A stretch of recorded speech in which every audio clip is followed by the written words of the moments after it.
Selamat datang di Market Update untuk kuartal 3 2022. Kondisi pasar finansial dunia bergerak sangat dinamis sepanjang tahun ini.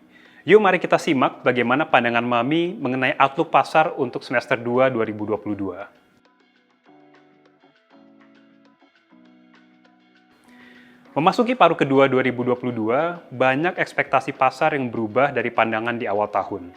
Pertama, tekanan inflasi yang tadinya diperkirakan akan memudar, ternyata lebih persisten dari perkiraan.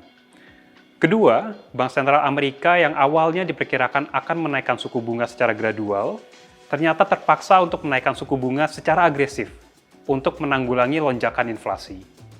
Faktor ketiga adalah adanya konflik Rusia-Ukraina dan naiknya kasus COVID-19 di China yang mempengaruhi rantai pasokan global dan menambah tekanan terhadap inflasi. Bauran beberapa faktor ini menjadikan pandangan pasar menjadi lebih pesimis terhadap outlook pertumbuhan ekonomi global dan menyebabkan pasar global bergejolak di semester pertama.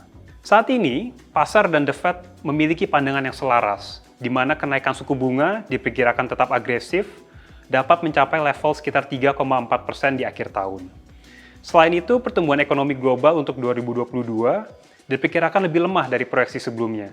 Direvisi turun menjadi 2,9%, dari perkiraan awal di level 4,1%. Hal positif yang bisa kita angkat adalah pasar saat ini telah memperhitungkan pelemahan kondisi tersebut. Pasar finansial bersifat forward-looking, sehingga pelemahan outlook ekonomi dan lonjakan inflasi telah tercermin dari kinerja pasar di semester pertama yang melemah. Kedepannya, karena ekspektasi pasar sudah sangat pesimis, maka kejutan positif dari data ekonomi yang lebih baik dari perkiraan atau kebijakan ekonomi yang lebih suportif mendukung pertumbuhan ekonomi dapat menjadi katalis positif bagi pasar finansial. Topik yang sering menjadi perhatian pasar dan media saat ini adalah risiko resesi ekonomi di Amerika yang dapat menular ke dunia.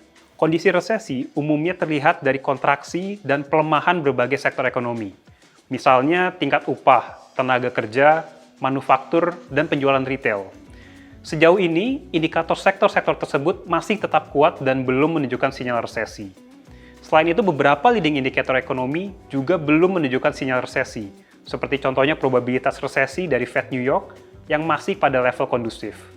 Namun tidak bisa dipungkiri bahwa pertumbuhan ekonomi Amerika dan dunia diperkirakan melambat karena inflasi yang tinggi dan suku bunga yang belum naik, walau resesi belum menjadi skenario dasar. Di tengah tingginya volatilitas pasar dan risiko pelemahan pertumbuhan ekonomi global, idealnya investor melakukan diversifikasi investasi untuk meminimalisir risiko. Pasar Asia dapat menawarkan solusi diversifikasi bagi investor. Asia merupakan kawasan yang beragam, dengan profil dan kondisi ekonomi berbagai negara yang berbeda-beda, sehingga masih ada peluang yang bisa dimanfaatkan di pasar Asia. Sebagai contoh, kawasan ASEAN menawarkan potensi pertumbuhan ekonomi yang menarik dengan tingkat inflasi yang relatif terjaga. ASEAN diuntungkan oleh pembukaan kembali ekonomi yang menjadi katalis bagi ekonomi domestiknya, dan juga sektor pariwisata yang kembali bergairah. Tidak hanya ASEAN saja, China juga menawarkan potensi menarik, didukung membaiknya kondisi COVID-19 di sana, serta potensi stimulus moneter dan fiskal untuk mendukung pertumbuhan ekonomi.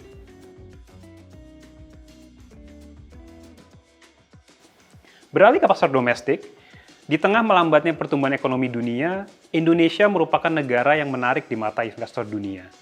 Indonesia berada dalam posisi yang lebih suportif, didukung oleh pertumbuhan ekonomi yang membaik, harga komoditas yang suportif, tingkat inflasi terjaga, dan kebijakan bank sentral yang akomodatif. Berlawanan dengan ekonomi global yang melambat, pertumbuhan ekonomi Indonesia diperkirakan akan mengalami akselerasi tahun ini, didukung oleh normalisasi aktivitas masyarakat. Indikator ekonomi terkini terus menunjukkan perbaikan, terlihat dari indeks keyakinan konsumen yang kembali ke level sebelum pandemi, dan juga pertumbuhan kredit yang terus menunjukkan perbaikan. Penguatan harga komoditas utama Indonesia, seperti batu bara, juga menjadi faktor positif bagi Indonesia. Sebagai contoh, harga batu bara menguat 128% di paruh pertama tahun ini, yang mendukung kinerja neraca perdagangan hingga mencatat rekor surplus. Harga komoditas yang suportif akan memberi trickle-down effect ke ekonomi dan positif bagi stabilitas makroekonomi Indonesia. Selain pertumbuhan ekonomi yang positif, Indonesia juga diuntungkan oleh tingkat inflasi domestik yang relatif terjaga. pemerintah memutuskan untuk menaikkan anggaran subsidi dan kompensasi energi demi menjaga harga listrik bersubsidi dan harga BBM Pertalite. Kebijakan ini positif untuk menjaga tingkat inflasi dan juga dapat mendukung daya beli masyarakat. Dari sisi APBN, kenaikan anggaran subsidi akan dikompensasi oleh kenaikan pendapatan negara dari sektor komoditas yang tinggi. Tingkat inflasi domestik yang terjaga memberi ruang bagi Bank Indonesia untuk tidak perlu buru-buru menaikkan suku bunga, berlawanan dengan bank sentral negara maju yang buru-buru berlomba-lomba menaikkan suku bunga untuk menghadapi lonjakan inflasi. Inflasi inti menjadi patokan bagi Bank Indonesia dalam menentukan kebijakan suku bunga.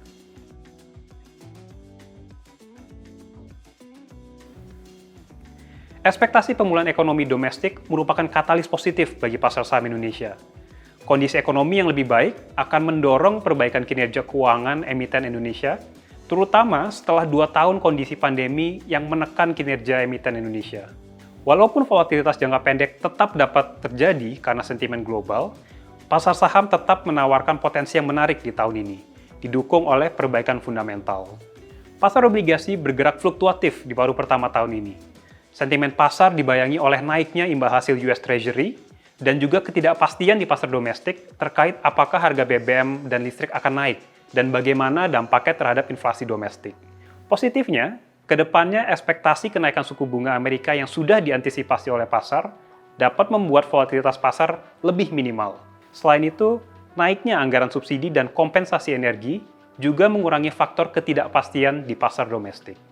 Nah, di tengah kondisi pasar yang sangat dinamis, penting sekali bagi investor untuk memiliki portofolio yang terdiversifikasi untuk meminimalisir risiko dan volatilitas. Tinjau kembali profil risiko dan aset alokasi portfolio Anda. Pastikan Anda memiliki bauran instrumen investasi yang memiliki unsur long-term growth, serta instrumen dengan profil risiko yang konservatif untuk menjaga tingkat volatilitas portfolio. Di reksadana, terdapat pilihan yang tersedia bagi investor untuk menyesuaikan dengan profil risiko masing-masing. Terdapat reksadana saham yang memberikan unsur pertumbuhan jangka panjang, serta reksadana obligasi dan pasar uang yang dapat memberikan unsur stabilitas bagi portfolio Anda. Selamat berinvestasi!